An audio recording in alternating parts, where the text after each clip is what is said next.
Here is the third video of my channel which will teach moral and valuable lesson of life. Please subscribe this channel, also like, share, and comment. David explained that he had received a poor grade in math, but that wasn't what was truly upsetting him.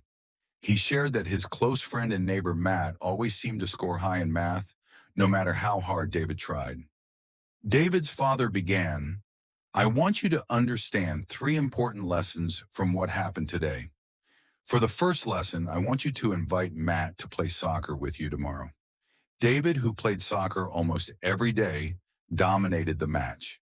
Meanwhile, Matt, who wasn't very familiar with soccer, struggled. David described everything from his 3 goals to how Matt wasn't very good at soccer. His father nodded and said, "Matt may not be good at soccer, but he's great at math. We each have our own strengths and passions." For the second lesson, his father said, "I want you to pay close attention to Matt tomorrow at school. Keep track of how often you see him counting or working with numbers." David observed Matt, noticing how often he was engaged in math-related tasks. His father smiled warmly and said, "That's the second lesson.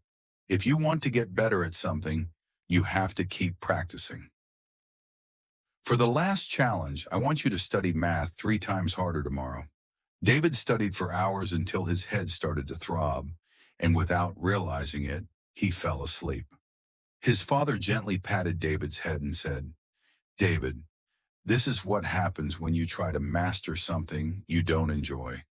Study what you love or learn to love what you're studying." Today we learned new words and sentences through this story. Remember, learning English can be fun when you practice regularly.